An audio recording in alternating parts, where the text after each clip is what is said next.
Hello friends, welcome to share trader Kannada. ಇವತ್ತು sensex 151 points down ಆಗಿ 61,033 close ಆದರೆ Nifty 46 points down ಆಗಿ 18,157 close ಆಗಿದೆ. ವೆರಾಸ್ ಬ್ಯಾಂಕ್ ನಿಫ್ಟಿ 96 ಪಾಯಿಂಟ್ಸ್ ಗೈನ್ ಆಗಿ 41,783 ಕ್ಲೋಸ್ ಆಗಿದೆ. ಇವತ್ತು FISಸು ಇಂಡಿಯನ್ ಈಕ್ವಿಟಿ ಮಾರ್ಕೆಟಲ್ಲಿ 386 ಕ್ರೋಸ್ ಬೈ ಮಾಡಿದ್ರೆ DISಸು 1060 ಕ್ರೋಸ್ ಸೆಲ್ ಮಾಡಿದ್ದಾರೆ. ಇವತ್ತಿನ ಮಾರ್ಕೆಟ್ ಒಂದು ಪ್ರೈಸ್ ಆಕ್ಷನ್ ನಿಫ್ಟಿ ಓಪನಿಂಗಿಂದ ಕಂಟಿನ್ಯೂಸ್ಲಿ ಸ್ಲೈಡ್ ಆಗ್ತಾ ಸ್ವಲ್ಪ ಟೈಮು 18,180 ಹತ್ರ ಸ್ಟೆಬಿಲೈಸ್ ಆದಾಗ ಕಾಣಿಸ್ತಾ ಇದ್ರು, ಅಲ್ಲಿಂದಾನು ಇಂಟೆನ್ಸಿವ್ ಆಗಿ ಸೆಕೆಂಡ್ ಹಾಫಲ್ಲಿ ಸೆಲ್ಲಿಂಗ್ ಕಾಣಿಸ್ತಾ ಇದ್ರೆ ಬ್ಯಾಂಕ್ ನಿಫ್ಟಿ ಮಾತ್ರ ಓಪನಿಂಗಿಂದ ಸ್ಲೈಡ್ ಆಗ್ತಾ ಅಗೈನ್ ಅಪ್ಸೈಡ್ ಮೂವ್ ಆಗೋ ಪ್ರಯತ್ನ. ಓವರಾಲ್ ಬ್ಯಾಂಕಿಂಗ್ ಇಂಡೆಕ್ಸ್ ಅಂತೂ ಇವತ್ತು ಆಲ್ ಟೈಮ್ ಹೈನಂತೂ ಟಚ್ ಮಾಡಿದೆ.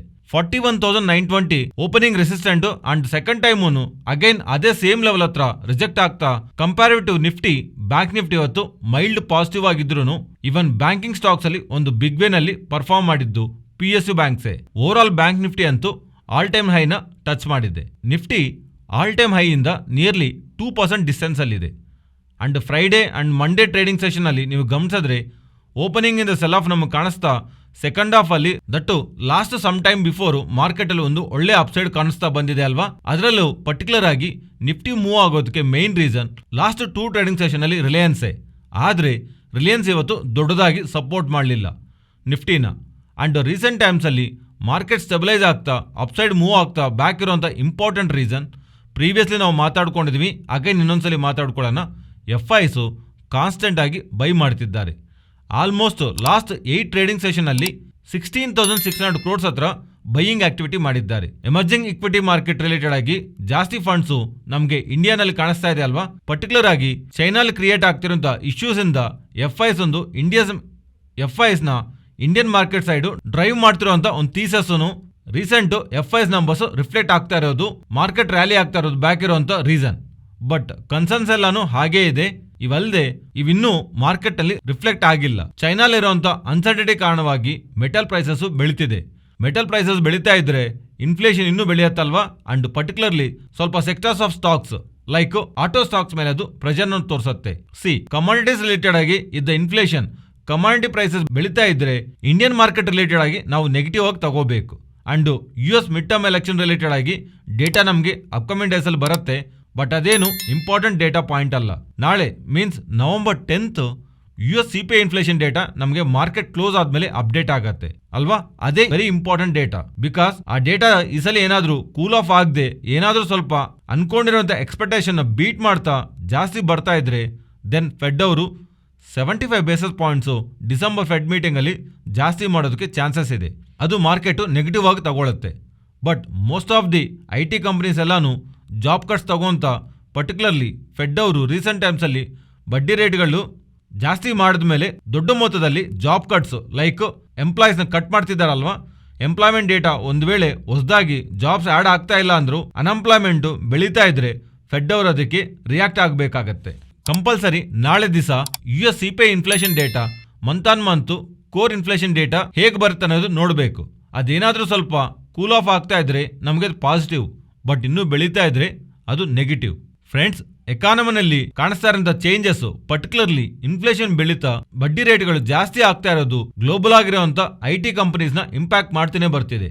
ಅಂಡ್ ಅದರಲ್ಲಿ ಭಾಗವಾಗಿ ಮೆಟಾ ರಿಲೇಟೆಡ್ ಆಗಿ ದೊಡ್ಡ ಮೊತ್ತದಲ್ಲಿ ಎಂಪ್ಲಾಯೀಸ್ನ ರಿಮೂವ್ ಮಾಡ್ತಿರೋ ತರ ಅಂಡ್ ಅದಕ್ಕೆ ಕಂಪ್ಲೀಟ್ ಆಗಿ ಜವಾಬ್ದಾರಿ CEO ಆಗಿರುವಂತ ಮಾರ್ಕ್ ಜುಕರ್ಬರ್ಗ್ ಅವರು ತಗೊಂತಿರೋ ತರ ಕಂಪನಿಯಲ್ಲಿ ತಗೊಂತಿರೋಂತ ಮಿಸ್ಸ್ಟೆಪ್ಸ್ ಕಾರಣವಾಗ್ಲಿ ಪ್ರೆಸೆಂಟ್ ಈ ತರ ಚರ್ಯಗಳು ತಗೋಬೇಕನ್ನೋ ತರ ದೊಡ್ಡ ಮೊತ್ತದಲ್ಲಿ ಎಂಪ್ಲಾಯೀಸ್ ನ 4 months ಸ್ಯಾಲರಿ ಪ್ರೊವೈಡ್ ಮಾಡ್ತಾ meta means Facebook, Instagram and WhatsApp related ಆಗಿರುವಂತ IT ಎಂಪ್ಲಾಯೀಸ್ ನ ರಿಮೂವ್ ಮಾಡ್ತಿರೋ ತರ ಮೆಟಾ ಅವರು ಅಫಿಷಿಯಲ್ ಸ್ಟೇಟ್ಮೆಂಟ್ ನ ಕೊಟ್ಟಿದ್ದಾರೆ. ನಿಯರ್ಲಿ 10% ಆಫ್ ದಿ ಎಂಪ್ಲಾಯೀಸ್ ನ ರಿಮೂವ್ ಮಾಡ್ತಿರೋ ತರ ಅಪ್ಡೇಟ್ ಬರ್ತಿದೆ ಅಲ್ವಾ.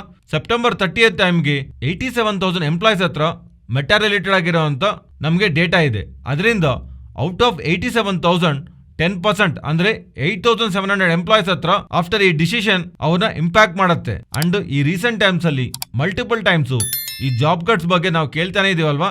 ಅಂಡ್ ಮೆಟಾ ಜೊತೆಗೆ ಇಂಡಿಯನ್ ಸ್ಟಾರ್ಟ್ಅಪ್ ಆಗಿರೋಂಥ ಅನ್ಅಕಾಡೆಮಿ ಅವರು ನಿಯರ್ಲಿ 10% ಆಫ್ ದಿ ವರ್ಕ್ ಫೋರ್ಸ್ನ ಕಟ್ ಮಾಡ್ತಿರೋ ಥರ ಅಪ್ಡೇಟ್ ಮಾಡ್ತಿದ್ದಾರೆ. ನೆಕ್ಸ್ಟು ಇಂಡಿಗೋ ಪೇಂಟ್ಸ್ ಬಗ್ಗೆ ಮಾತಾಡ್ಕೊಳ್ಳೋಣ. ಇವತ್ತು ಮೋರ್ ದ್ಯಾನ್ 11% ಗ್ಯಾಪ್ ಡೌನ್ ಆಗ್ತಾ ನಿಯರ್ಲಿ 6% ರಿಕವರಿ ಆಗಿ 4% ಹತ್ರ ನೆಗೆಟಿವ್ ಆಗಿ ಕ್ಲೋಸ್ ಆಗಿರೋಂಥ ಇಂಡಿಗೋ ಪೇಂಟ್ಸ್ ಈ ಫಾಲ್ ಬ್ಯಾಕು ಒಂದು ಇಂಪಾರ್ಟೆಂಟ್ ಅಪ್ಡೇಟ್ ಇದೆ. SCI ಇನ್ವೆಸ್ಟ್ಮೆಂಟ್ ಅವರು ಸಿಕ್ವೆಂಟ್ ಇನ್ವೆಸ್ಟ್ಮೆಂಟ್ ಅವರು ಅವ್ರಿಗಿರುವಂಥ ಪಾಲ್ನಲ್ಲಿ 3.3% ಫಾಲ್ನ ಮೀನ್ಸ್ ನಿಯರ್ಲಿ 15.6 ಲ್ಯಾಕ್ ಶೇರ್ಸ್ನ ನಿನ್ನೆ ಕ್ಲೋಸಿಂಗ್ ಪ್ರೈಸ್ ಜೊತೆ ಕಂಪೇರ್ ಮಾಡಿದ್ರೆ 12% ಡಿಸ್ಕೌಂಟ್ನಲ್ಲಿ ನಿಯರ್ಲಿ 1315 ರುಪೀಸ್ ಕೊಟ್ಟು ಫ್ಲೋರ್ ಪ್ರೈಸ್ ಕೊಟ್ಟು ಬ್ಲಾಕ್ ಡೀಲ್ನಲ್ಲಿ ಸೆಲ್ ಮಾಡ್ತಾ ಇರೋದ್ರಿಂದ ಇವತ್ತು ಸ್ಟಾಕ್ ನಿಯರ್ಲಿ ಆ ಫ್ಲೋರ್ ಪ್ರೈಸ್ಗೆ ಬಂದಿದೆ ಅಲ್ವಾ, 1315 ರುಪೀಸ್. ಅವ್ರು ಕೊಟ್ಟಿರೋಂಥ ಫ್ಲೋರ್ ಪ್ರೈಸ್ ಅವರಿಗೆ ನಿಯರ್ ಆಗಿ 1330 ರುಪೀಸ್ ವರೆಗೂ ಫಾಲ್ ಆಗಿ ಇವತ್ತು ಡೀಪ್ ಗ್ಯಾಪ್ ಡೌನ್ನಲ್ಲಿ ಓಪನ್ ಆಗಿದೆ ಅಂಡ್ ಫರ್ದರ್ ಆಗಿ ರಿಕವರಿ ಆಗ್ತಾ 4% ನೆಗೆಟಿವ್ನಲ್ಲಿ ಕ್ಲೋಸ್ ಆಗಿದೆ. ನೆಕ್ಸ್ಟು TVS ಮೋಟಾರ್ಸ್ ಬಗ್ಗೆ ಮಾತಾಡ್ಕೊಳ್ಳೋಣ. ಇವರು ಅಮೆಜಾನ್ ಅವ್ರ ಇಂಡಿಯಾ ಜೊತೆ 2 ವೀಲರ್ಸ್ ಅಂಡ್ 3 ವೀಲರ್ಸ್ ಎಲೆಕ್ಟ್ರಿಕ್ ವೆಹಿಕಲ್ನ ಸಪ್ಲೈ ಮಾಡೋದಕ್ಕೆ ಒಪ್ಪಂದ ಮಾಡ್ಕೊಂಡಿರ್ತಾರ. ಅಮೆಜಾನ್ ಒಂದು ಡೆಲಿವರಿ ನೆಟ್ವರ್ಕ್ ಅಲ್ಲಿ ಭಾಗವಾಗಿ 2 ವೀಲರ್ಸ್ ಅಂಡ್ 3 ವೀಲರ್ಸ್ ವೆಹಿಕಲ್ಸ್ನ TVS ಮೋಟಾರ್ಸ್ ಅವರ ಹತ್ರ ಪರ್ಚೇಸ್ ಮಾಡ್ತಿರೋ ತರ ಅಪ್ಡೇಟ್. ಈ ಅಪ್ಡೇಟ್ ಬಂದ ತಕ್ಷಣ ಸ್ಟಾಕ್ ನಿಯರ್ಲಿ 3% ಹತ್ರ ಅಪ್ಸೈಡ್ಗೆ ಮೂವ್ ಆಗಿದೆ. ನೆಕ್ಸ್ಟ್ ಕೋಲ್ ಇಂಡಿಯಾ ಅವರು ನಂಬರ್ಸ್ ನ ಪೋಸ್ಟ್ ಮಾಡಿದ್ದಾರೆ. ನಂಬರ್ಸ್ ಏನಷ್ಟು ಎಕ್ಸ್ಟ್ರಾರ್ಡಿನರಿ ಆಗಿ ಇಲ್ಲ, ನಾರ್ಮಲ್ ಆಗೇ ಇದೆ. ಇನ್ನು ಹೇಳ್ಬೇಕಂದ್ರೆ ಅನ್ಕೊಂಡಿರಕಂದ್ರೆ ಸ್ವಲ್ಪ ಬಿಲೋನೇ ಇದೆ. ಆದ್ರೆ ಸ್ಟಾಕ್ ಇವತ್ತು 3% ಬೆಳೆದಿದೆ. ಅದಕ್ಕೆ one of the main reason ಇವರು 15 ರುಪೀಸ್ ಡಿವಿಡೆಂಡ್ ನ ಪ್ರಕಟಣೆ ಮಾಡಿದ್ದಾರೆ. ಸೊ 250 ಹತ್ರ ಟ್ರೇಡ್ ಆಗ್ತಿರುವಂತ ಸ್ಟಾಕ್ 15 ರುಪೀಸ್ ಡಿವಿಡೆಂಡ್ ನ ಮಾರ್ಕೆಟ್ ತುಂಬಾ ಪಾಸಿಟಿವ್ ಆಗಿ ವ್ಯೂ ಮಾಡ್ತಾ ಸ್ಟಾಕ್ ಇವತ್ತು 3% ಅಪ್ಸೈಡ್ಗೆ ಮೂವ್ ಮಾಡಿದೆ. ಅಂಡ್ ಈ ಡಿವಿಡೆಂಡ್ 15 ರುಪೀಸ್ ಡಿವಿಡೆಂಡ್ಗೆ ಈ ತಿಂಗಳು ನವೆಂಬರ್ 16th ರಿಕಾರ್ಡ್ ಡೇಟ್ ಆಗಿ ಪ್ರಕಟಣೆ ಮಾಡಿದ್ದಾರೆ. So November 16th record date ಅಂದ್ರೆ November 15th ex dividend date ಆಗತ್ತೆ. ಯಾರಾದ್ರೂ ಡಿವಿಡೆಂಡ್ಗೋಸ್ಕರ ನವೆಂಬರ್ 15th ಅಂದ್ರೆ ಮುಂಚೆನೆ ಈ ಸ್ಟಾಕ್ ನಲ್ಲಿ ತಗೊಂತಾ ಇದ್ರೆ ನೀವು ಡಿವಿಡೆಂಡ್ಗೆ ಎಲಿಜಿಬಲ್ ಆಗ್ತೀರಾ. ಅಂಡ್ ಪ್ಯಾರಲಲ್ ಆಗಿ ನವೆಂಬರ್ 15th ನಲ್ಲಿ stock price nearly 15 rupees fall ಆಗಿ ನಿಮ್ಮ ಬ್ಯಾಂಕ್ ಅಕೌಂಟ್ ಅಲ್ಲಿ ಬಂದು ಕ್ರೆಡಿಟ್ ಆಗತ್ತೆ. ಕ್ರೆಡಿಟ್ ಆಗಿ ಆ ಮನಿ ರಿಲೇಟೆಡ್ ಆಗಿ ಸ್ಟಾಕ್ ಪ್ರೈಸ್ ಅಡ್ಜಸ್ಟ್ ಆಗತ್ತೆ. ನೆಕ್ಸ್ಟ್ ಪ್ರಾಜ್ ಬಗ್ಗೆ ಮಾತಾಡ್ಕೊಳ್ಳೋಣ. ಪ್ರಾಜ್ ಅವರು ಈಜಿಪ್ಟ್ಗೆ ಸಂಬಂಧಿಸಿರುವ Egyptian sugar and integrated industry ಕಂಪನಿಯವ್ರ ಜೊತೆ MOU ಮಾಡಿರೋ ತರ ಇದರಲ್ಲಿ ಭಾಗವಾಗಿ ಇವರಿಬ್ಬರು ಕಂಬೈನ್ಡ್ ಆಗಿ ಕ್ಲೈಮೇಟ್ ಚೇಂಜ್ಗೆ ಅಗೇನೆಸ್ಟ್ ಆಗಿ ಫೈಟ್ ಮಾಡಬೇಕಂದ್ರೆ ಪ್ರಾಜ್ ಅವರು ಹೇಗೆ ಮುಂದಕ್ಕೆ ಹೋಗ್ತಾರಂದ್ರೆ ಇವರಿಬ್ಬರು ಕಂಬೈನ್ಡ್ ಆಗಿ first and second generational ethanol ಪ್ರಾಜೆಕ್ಟ್ನ ಈಜಿಪ್ಟ್ ಅಲ್ಲಿ ಎಸ್ಟಾಬ್ಲಿಷ್ ಮಾಡ್ತಾ ಅಂಡ್ ಈ ಶುಗರ್ ಕ್ಯಾನ್ ರಿಲೇಟೆಡ್ ಆಗಿ ರೈಸ್ ಸ್ಟಾರ್ ರಿಲೇಟೆಡ್ ಆಗಿ ಬೇಕಾಗಿರುವಂಥ ಬಯೋಫ್ಯೂಲ್ ಜನರೇಷನ್ ರಿಲೇಟೆಡ್ ಆಗಿ ಪಾಲಿಸಿ ಫ್ರೇಮ್ ವರ್ಕ್ನ ಅವೇರ್ನೆಸ್ ಕ್ರಿಯೇಟ್ ಮಾಡ್ತಾ main stream bio economy related ಆಗಿ ಇವರಿಬ್ಬರು ವರ್ಕ್ ಮಾಡೋ ತರ ಹೇಳ್ತಿದ್ದಾರೆ. ಈ ಅಪ್ಡೇಟ್ ಓವರ್ ಆಲ್ ಆಗಿ ಈ ಸ್ಟಾಕ್ ರಿಲೇಟೆಡ್ ಆಗಿ ನಾವು ಪಾಸಿಟಿವ್ ಆಗಿ ತಗೋಬಹುದು. ನೆಕ್ಸ್ಟ್ PI ಇಂಡಸ್ಟ್ರೀಸ್ ಬಗ್ಗೆ ಮಾತಾಡ್ಕೊಳ್ಳೋಣ. ಆಗ್ರೋ ಕೆಮಿಕಲ್ ಸ್ಪೇಸ್ ನಲ್ಲಿ ಸ್ಟ್ರಾಂಗ್ ಪ್ಲೇಯರ್ ಆಗಿದ್ದ ಇವರು PI ಇಂಡಸ್ಟ್ರಿ ಅವರು ಅವರ ನಂಬರ್ಸ್ನ ಪೋಸ್ಟ್ ಮಾಡಿದ್ದಾರೆ. ಸೊ ಇವರು revenues, operating side margins, net profits growth ತಗೊಂಡ್ಬರ್ತಾ exports last year same quarter ಜೊತೆ ಕಂಪೇರ್ ಮಾಡಿದ್ರೆ 29% ಗ್ರೋ ಆಗಿದೆ. ಅಂಡ್ ಇವನ್ ಡೊಮೆಸ್ಟಿಕ್ ಬಿಸ್ನೆಸ್ ಅಲ್ಲೂ 36% ಹತ್ರ ಗ್ರೋ ಆಗ್ತಿದೆ. ಓವರ್ ಆಲ್ ಆಗಿ ಎಕ್ಸ್ಪೋರ್ಟ್ಸ್ ಗ್ರೋ ಆಗ್ತಿದೆ, ಡೊಮೆಸ್ಟಿಕ್ ಆಗಿ ಬಿಸ್ನೆಸ್ ಗ್ರೋ ಆಗ್ತಿದೆ. ಅಂಡ್ ಇನ್ ಬಿಟ್ವೀನ್ ಮಾರ್ಜಿನ್ಸ್ ಜಾಸ್ತಿ ಮಾಡ್ಕೊಂತ ಇರೋದು ಈ export business, domestic business marginal expression ಬರೋದಕ್ಕೆ one of the main reason. Recent times ಅಲ್ಲಿ ಇವರು ಹೊಸದಾಗಿ ಆಡ್ ಮಾಡಿರೋ ಪ್ರಾಡಕ್ಟ್ಸ್ ಒಂದು ಬಿಸ್ನೆಸ್ ಇವರು ಎಕ್ಸ್ಪೆಕ್ಟ್ ಮಾಡಿರೋಕಂದ್ರೆ ಬೆಟರ್ ಆಗಿರ್ತಾ ಇರೋದು. So newly added products related ಆಗಿ ಇವ್ರಿಗೆ ಒಳ್ಳೆ ಮಾರ್ಜಿನ್ಸ್ ಅಂಡ್ ಬಿಸ್ನೆಸ್ ನ ಡೆವಲಪ್ಮೆಂಟ್ ಇರ್ತಾ ಇರೋದು. ಮಾರ್ಕೆಟ್ ಎಸ್ಟಿಮೇಟ್ಸ್ ನ ಬೀಟ್ ಮಾಡ್ತಾ ನಂಬರ್ಸ್ ಪೋಸ್ಟ್ ಮಾಡಿರೋ ಕಾರಣವಾಗಿ ಸ್ಟಾಕ್ ಇವತ್ತು 10% ಅಪ್ಸೈಡ್ಗೆ ಮೂವ್ ಆಗಿದೆ. ನೆಕ್ಸ್ಟ್ ಅವಂತಿ ಫೀಡ್ಸ್ ಬಗ್ಗೆ ಮಾತಾಡ್ಕೊಳ್ಳೋಣ. ಪ್ರೀವಿಯಸ್ ಆಗಿ ಇವರ ಶ್ರಿಂಪ್ಸ್ ಪ್ರಾಸೆಸ್ಡ್ ಎಕ್ಸ್ಪೋರ್ಟ್ ಯೂನಿಟ್ ರಿಲೇಟೆಡ್ ಆಗಿ US FDA ಅವರು ಇಂಪೋರ್ಟ್ ಅಲರ್ಟ್ ನ ಇಶ್ಯೂ ಮಾಡಿದ್ರಲ್ವಾ. ಬಿಕಾಸ್ ಅಲ್ಲಿ ಪ್ರಾಸೆಸ್ ಆಗ್ತಿರೋಂಥ ಶ್ರಿಂಪ್ಸ್ ಪ್ರಾಡಕ್ಟ್ ರಿಲೇಟೆಡ್ ಆಗಿ ಸ್ಲಮೋನಿಲಿಯಾ ಬ್ಯಾಕ್ಟೀರಿಯಾ ಇರೋ ತರ ಪ್ರೀವಿಯಸ್ಲಿ ಇಂಪೋರ್ಟ್ ಅಲರ್ಟ್ ನ ಇಶ್ಯೂ ಮಾಡಿದ್ರು. ಈ ತರ ಇಂಪೋರ್ಟ್ ಅಲರ್ಟ್ ವಿಧಿಸಿರೋ ಕಾರಣವಾಗಿ ಅಲ್ಲಿ ಪ್ರಾಸೆಸ್ ಆಗ್ತಿರೋಂಥ ಶ್ರಿಂಪ್ಸ್ US ಗೆ ಎಕ್ಸ್ಪೋರ್ಟ್ ಮಾಡಕ್ ಆಗಲ್ಲ. ಆದ್ರೆ ಈಗ ಆ ಇಂಪೋರ್ಟ್ ಅಲರ್ಟ್ ನ ರಿಮೂವ್ ಮಾಡಿರೋ ತರ ಅದರಿಂದ ಆ ಪ್ರಾಸೆಸಿಂಗ್ ಯೂನಿಟ್ ಇಂದ ಪ್ರಾಸೆಸ್ ಆಗ್ತಿರೋಂಥ ಶ್ರಿಂಪ್ಸ್ ನ ಈಗ US ಗೆ ಎಕ್ಸ್ಪೋರ್ಟ್ ಆಗತ್ತೆ ಅನ್ನೋ ತರ ಅವಂತಿ ಫೀಡ್ಸ್ ಅವರು ಅಪ್ಡೇಟ್ ಮಾಡ್ತಿದ್ದಾರೆ. Next Jubilant Food Works. ಇವರು ಓವರ್ ಆಲ್ ರೆವೆನ್ಯೂಸ್ ಆದ್ರೂ, ಎಬಿಟಾ ಆದ್ರೂ, ಪ್ರಾಫಿಟಬಿಲಿಟಿ ಆದ್ರೂ ಬೆಟರ್ ಆಗೇ ಇದೆ. ಗ್ರಾಸ್ ಮಾರ್ಜಿನ್ಸ್ ಸ್ವಲ್ಪ ಫಾಲ್ ಆಗ್ತಿದೆ because of inflation. Cheese prices ಆದ್ರೂ, ವೆಜಿಟೇಬಲ್ ಪ್ರೈಸಸ್ ಆದ್ರೂ ಬೆಳೆದಿದೆ ಅಲ್ವಾ. ಅದರಿಂದ ಅಂದು ತುಂಬಾ ಟೈಮ್ ಬ್ಯಾಕ್ ವರೆಗೂ ಇವರು ಸೇಮ್ ಸ್ಟೋರ್ ಸೇಲ್ಸ್ ಗ್ರೋತ್ ನ ರಿಪೋರ್ಟ್ ಮಾಡೋರು. ಆದ್ರೆ ಈಗ ಲೈಕ್ ಫಾರ್ ಲೈಕ್ ರಿಪೋರ್ಟ್ ಮಾಡಿದ್ದಾರೆ. ಅದು 8.4% ಗ್ರೋತ್ ಬಂದಿದೆ ಅಂಡ್ ಅದು ಮಾರ್ಕೆಟ್ ಎಸ್ಟಿಮೇಟ್ಗೆ ನಿಯರ್ ಆಗೇ ಇದೆ. ಸೊ ಇವರ ಮೈನ್ ನಂಬರ್ಸ್ ರಿಲೇಟೆಡ್ ಆಗಿ ಬಿಗ್ ಡಿಕ್ಲೈನ್ ಕಾಣಿಸ್ತಾ ಇಲ್ಲ ಅಂದ್ರೂ ಜೂಬಿಲೆಂಟ್ ಫುಡ್ ವರ್ಕ್ಸ್ ನಲ್ಲಿ ಆಲ್ರೆಡಿ ಫ್ಯಾಕ್ಟರ್ ಆಗಿದೆ. ಆದರೆ ಜೂಬಿಲೆಂಟ್ ಫುಡ್ ವರ್ಕ್ಸ್ನಲ್ಲಿ ಆಲ್ರೆಡಿ ಒಂದು ಟೈಮಲ್ಲಿ ಫ್ಯಾಕ್ಟರ್ ಆಗಿದೆ ಅಲ್ವಾ ಏಕ್ದಮ್ ಬಿರಿಯಾನಿ ಅಂತ, ಇವರು ಒಂದ್ಸಲಿ ಅನೌನ್ಸ್ ಮಾಡಿದ್ದಾರೆ, ಜ್ಞಾಪಕ ಇದೆಯಾ? And hunks kitchen and ಪಾಪೀಸ್ related ಆಗಿ ಬಿಸ್ನೆಸ್ನ ಮಾರ್ಕೆಟ್ನಲ್ಲಿ ಹೈಯರ್ ಪೇಸ್ನಲ್ಲಿ ಗ್ರೋ ಆಗುತ್ತೆ ಅನ್ನೋ ಥರ ಎಕ್ಸ್ಪೆಕ್ಟ್ ಮಾಡಿದ್ರೆ ಅದು ದೊಡ್ಡದಾಗಿ ಗ್ರೋತ್ ಕಾಣಿಸ್ತಾ ಇಲ್ಲ. ಮೀನ್ಸ್ ನಾನ್ ಡಾಮಿನೋಸ್ ಬಿಸ್ನೆಸ್ನಲ್ಲಿ ಗ್ರೋತ್ ಕಾಣಿಸ್ತಾ ಇಲ್ಲ. 20-30 ಪಾಪಿ ಸ್ಟೋರ್ಸ್ನ ಈ ಫೈನಾನ್ಷಿಯಲ್ ಇಯರ್ನಲ್ಲಿ ಆ್ಯಡ್ ಮಾಡ್ತೀವಿ ಅನ್ನೋ ಥರ ಅಂಡ್ ಓವರಾಲ್ ಆಗಿ ಇಲ್ಲಿವರೆಗೂ 76 ಡಾಮಿನೋಸ್ ಸ್ಟೋರ್ಸ್ ಹತ್ರ ಆ್ಯಡ್ ಮಾಡಿರೋ ಥರ ಅಂಡ್ ಅಪ್ಕಮಿಂಗ್ ಟೈಮ್ಸಲ್ಲಿ 250+ ಸ್ಟೋರ್ಸ್ ಹತ್ರ ಡಾಮಿನೋಸ್ ಸ್ಟೋರ್ಸ್ನ ನ್ಯೂ ಸ್ಟೋರ್ಸ್ನ ಆ್ಯಡ್ ಮಾಡ್ತೀವಿ ಅನ್ನೋ ಥರ ಮ್ಯಾನೇಜ್ಮೆಂಟ್ ಅಂತೂ ಕಮೆಂಟ್ ಮಾಡ್ತಿದ್ದೆ.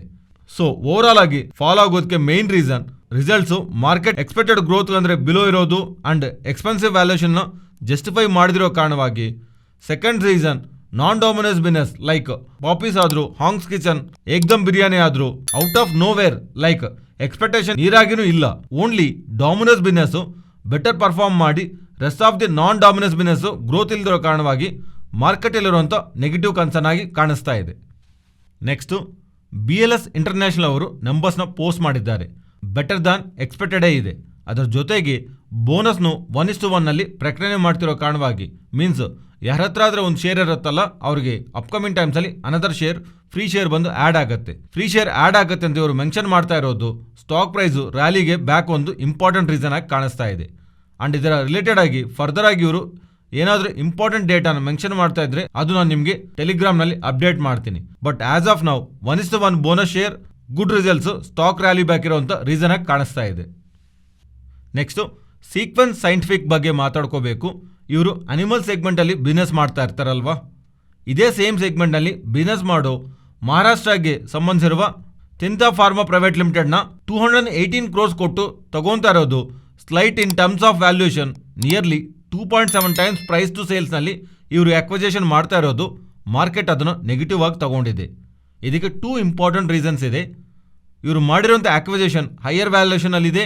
ಇನ್ನೊಂದು second of the own business ಮೇಲೆ ಇವರು ಜಾಸ್ತಿ ಫೋಕಸ್ ಮಾಡದೆ ಆರ್ಗಾನಿಕ್ ಆಗಿ ಬೇರೆ ಕಂಪನೀಸ್ನ ಅಕ್ವೈರಿ ಮಾಡ್ತಾ ಇರೋದು. ದಟ್ಟು ರೀಸೆಂಟ್ ಟೈಮ್ಸಲ್ಲಿ ವೆರಿ ವೀಕ್ ನಂಬರ್ಸ್ನ ಇವರು ಪೋಸ್ಟ್ ಮಾಡ್ತಾ ಈ ಪಾಯಿಂಟಲ್ಲೂ ಈ ಥರ ಇನ್ಆರ್ಗಾನಿಕ್ ಆಗಿ ಮನಿನ ಸ್ಪೆಂಡ್ ಮಾಡ್ತಾ ಇರೋದು ಸೀಕ್ವೆಂಟ್ 2.4 ರಿಲೇಟೆಡ್ ಆಗಿ ಇವರು ಫೋಕಸ್ ಮಾಡ್ತೀವಿ ಅಂತ ಇನ್ವೆಸ್ಟರ್ಸ್ ಬಿಲೀವ್ ಮಾಡ್ತಾ ಇದ್ರೆ ಇವರು ಇನ್ಆರ್ಗಾನಿಕ್ ಮೇಲೆ ಸ್ಪೆಂಡಿಂಗ್ ಮೇಲೆ ಇಷ್ಟೊಂದು ಕೋಟಿ ಖರ್ಚು ಮಾಡ್ತಾ ಇರೋದು, ಹೊಸ ಅಕ್ವಿಸಿಷನ್ ಇನ್ಆರ್ಗಾನಿಕ್ ಅಕ್ವಿಸಿಷನ್ ಮಾಡ್ತಾ ಇರೋದು ಪ್ರಾಬಬಲಿ ಅದು ಮಾರ್ಕೆಟ್ ನೆಗೆಟಿವ್ ಆಗಿ ತಗೊಂಡಿರ್ಬೇಕು. ಆಸ್ ಆಫ್ ನೌ ಸೀಕ್ವೆನ್ಸ್ 2.0 ಇವರ ಗ್ರೋತ್ ಅಂತೂ ತಗೊಂಡ್ಬರ್ತೀವಿ ಅಂತ ಹೇಳಿದ್ದಾರೆ. ಇವರು ಕೊಟ್ಟಿರೋ ಟೈಮ್ ಲೈನ್ ಅಂತೂ ಇನ್ನೂ ಕಂಪ್ಲೀಟ್ ಆಗಿಲ್ಲ. ಬಟ್ ಇನ್ ಬಿಟ್ವೀನ್ ಆರ್ ಪ್ರೊಜೆಕ್ಟರಿ ಪಾತ್ನಲ್ಲಾದರೂ ನಂಬರ್ಸ್ನಲ್ಲಿ ಕಾಣಿಸ್ಬೇಕು. ಬಟ್ ಆಸ್ ಆಫ್ ನೌ ಇವ್ರ ನಂಬರ್ಸ್ನಲ್ಲಿ ಅದು ರಿಫ್ಲೆಕ್ಟ್ ಆಗ್ತಿಲ್ಲ. ನೆಕ್ಸ್ಟು ನಿಫ್ಟಿ ಹಾಗೆ bank nifty support and resistant. Nifty ಅಂತೂ ರೀಸೆಂಟ್ ಟೈಮ್ಸಲ್ಲಿ ಇರುವಂಥ ಇಂಪಾರ್ಟೆಂಟ್ ರೇಂಜು 30 ಪಾಯಿಂಟ್ ರೇಂಜ್ ಸಪೋರ್ಟ್ನ ತಗೊಂಡಿದೆ. ಆದರೆ ಕಂಪೇರ್ಡ್ ವಿತ್ ಬ್ಯಾಂಕ್ ನಿಫ್ಟಿನಲ್ಲಿ ಅಷ್ಟೊಂದು ಸೂಪರ್ ಸ್ಟ್ರೆಂತ್ ಅಂತೂ ರೀಸೆಂಟ್ ಟೈಮ್ಸಲ್ಲಿ ಕಾಣಿಸ್ತಾ ಇಲ್ಲ. ಅದರಿಂದ ಮಿನಿಮಮ್ 18,000 ಬ್ರೇಕ್ಔಟ್ ಆಗೋವರೆಗೂ ಬುಲ್ಲಿಶ್ ಸೈಡ್ ಅಂತೂ ಅವಾಯ್ಡ್ ಮಾಡೋದು better. On intraday and positional basis ಆಗಿ ಹೇಳ್ತಿದ್ದೇನೆ. ಅಂಡ್ ನಾವು ಹೇಗೆ ಅನ್ಕೊಂತಿದ್ರು ನಾಳೆ ಬರೋಂಥ ಅಪ್ಡೇಟ್ ಆಗ್ತಾ ಇರೋಂಥ ಡೇಟಾನೇ ಮಾರ್ಕೆಟ್ನ ಡೈರೆಕ್ಷನ್ ಮೂವ್ ಮಾಡುತ್ತೆ. ನೋಡೋಣ US CPI ಇನ್ಫ್ಲೇಷನ್ ಡೇಟಾ ಮಾರ್ಕೆಟ್ನ ಹೇಗೆ ಫೇವರ್ ಆಗಿರತ್ತಾ ಅಥವಾ ನೆಗೆಟಿವ್ ಆಗಿರತ್ತಾ. So near support 30 point range, ಅಲ್ಲಿಂದ ಡ್ರಾಪ್ ಆಗ್ತಾ ಇದ್ರಿ 18,020 ಅಂಡ್ ಅಪ್ಸೈಡ್ಗೆ ಮೂವ್ ಆಗ್ತಾ ಇದ್ರಿ 18,180 ಅಂಡ್ ಅದ್ರ ಅಬೌವ್ 18,240 ಅಂಡ್ ಬ್ಯಾಂಕ್ ನಿಫ್ಟಿ 41,920 ಅದನ್ನು ಇಮಿಡಿಯೇಟ್ ರೆಸಿಸ್ಟೆಂಟ್ ಆಗಿ ಅಂಡ್ ಅದರ above 42,190 and down side 41,620 and ಅದರ below 41,350. And next nifty option chain data weekly and monthly expiry ಇರೋ ಕಾಂಟ್ರಾಕ್ಟ್ಸ್ನ ಡೇಟಾನ ನಾವು ಗಮನಿಸ್ತಾ ಇದ್ರಿ. ಪ್ರೆಸೆಂಟ್ ಇರುವಂಥ ಲೆವೆಲ್ಸ್ನ ಟಾಪ್ ಸೈಡು 18,300 ಹತ್ರ ಇಂಟ್ರಾಡೇನಲ್ಲೂ ಅಂಡ್ ಓವರಾಲ್ ಆಗಿನೂ ಕಾಂಟ್ರಾಕ್ಟ್ ಡೇಟಾನ ಕಂಬೈನ್ ಮಾಡಿದಾಗ ಇಂಟೆನ್ಸಿವ್ ಆಗಿ ಡೇಟಾ ಬಿಲ್ಡ್ ಆಗ್ತಿದೆ. ಅದೇ ಇಲ್ಲಿಂದ ಡೌನ್ ಸೈಡ್ಗೆ ಹೋಗ್ತಿದ್ರೆ 18,000 ಹತ್ರ ಇಂಟೆನ್ಸಿವ್ ಡೇಟಾ ಬಿಲ್ಡ್ ಆಗ್ತಿದೆ. ಸೊ ಮೋಸ್ಟ್ಲಿ 18,000 to 18,300 ಅನ್ನೋ ಹಾಗೆ ಕಾಲ್ ಅಂಡ್ ಪುಟ್ ರೈಟರ್ಸು ಭಾವಿಸ್ತಾ ಇದ್ದಾರೆ. ಆದರೆ 300 ಪಾಯಿಂಟ್ ರೇಂಜು ತುಂಬ ಟೈಟ್ ರೇಂಜ್ ಅಂತ ಅಂದ್ಕೊಂಡ್ರೆ ನೆಕ್ಸ್ಟ್ ಇರೋವಂಥ range down side 17,800 and top side 18,500. ಈ 700 ಪಾಯಿಂಟ್ ರೇಂಜ್ನ ಇಂಪಾರ್ಟೆಂಟ್ ರೇಂಜಾಗಿ ನಾವು ನೋಡಬಹುದು. ಇದು ಫ್ರೆಂಡ್ಸ್ ಇವತ್ತಿನ ವಿಡಿಯೋ. ಈ ವಿಡಿಯೋನಲ್ಲಿ ನಾವು ಶೇರ್ ಮಾಡಿರೋಂಥ ಕಂಟೆಂಟ್ ವ್ಯಾಲ್ಯುಬಲ್ ಆಗಿದ್ದರೆ ತಪ್ಪದೇ ನಮ್ಮ ಚಾನಲ್ನ ಸಬ್ಸ್ಕ್ರೈಬ್ ಆಗಿ ಆ್ಯಂಡ್ ಬೆಲ್ ಐಕಾನ್ ಕ್ಲಿಕ್ ಮಾಡಿ ಆಲ್ ನೋಟಿಫಿಕೇಷನ್ಸ್ ಆ್ಯಕ್ಟಿವೇಟ್ ಮಾಡ್ಕೊಳ್ಳಿ. ಈ ಡೇಟಾ ನಿಮ್ಮ ಫ್ರೆಂಡ್ಸ್ ಆ್ಯಂಡ್ ಫ್ಯಾಮಿಲಿ ಮೆಂಬರ್ಸ್ಗೆ ಯೂಸ್ ಆಗತ್ತಂದರೆ ತಪ್ಪದೇ ಶೇರ್ ಮಾಡಿ. Thank you.